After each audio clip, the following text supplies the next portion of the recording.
कभी भी अपनी धन संपत्ति के लिए घमंड नहीं करना चाहिए। इसकी वजह से अपमानित होना पड़ सकता है। अहंकार की वजह से घर, परिवार और समाज में अपमानित होना पड़ सकता है।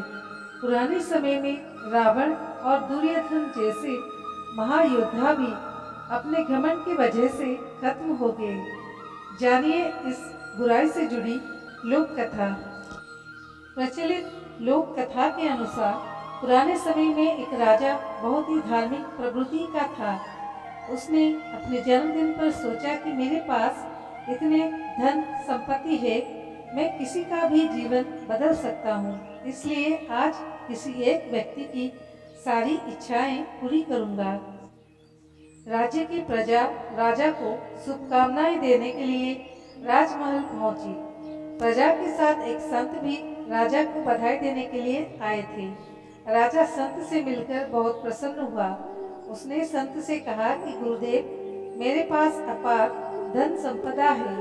आज मैं आपकी सभी इच्छाएं पूरी करूंगा। आज जो चाहे मुझसे मांग सकते हैं। मैं आपकी हर बात पूरी करूंगा।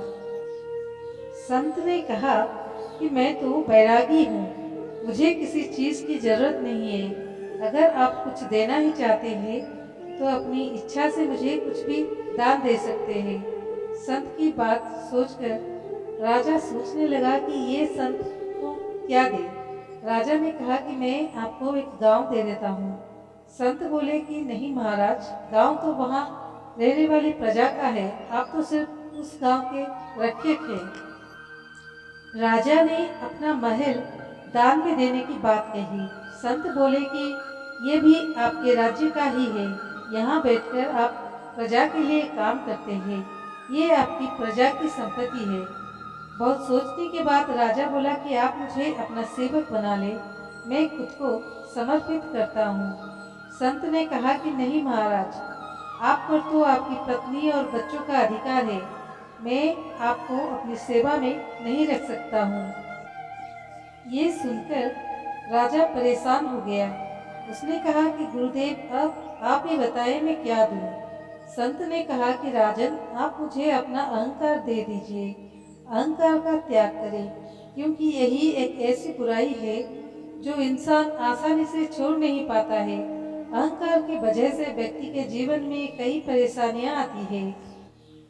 रावण, कंस और दुर्योधन भी अहंकार की वजह से ही मृत्यु को प्राप्त हुए और उनके वंश का नाश हो गया। ये बातें सुनकर राजा को अपनी गलती का एहसास हो गया।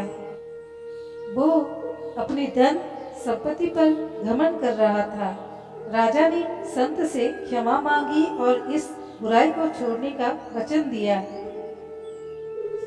तो दोस्तों, कैसी लगी हमारी आज की कहानी कमेंट के माध्यम से बताइए। अच्छी लगी हो तो अपने दोस्तों के साथ जरूर शेयर कीजिए। धन्यवाद।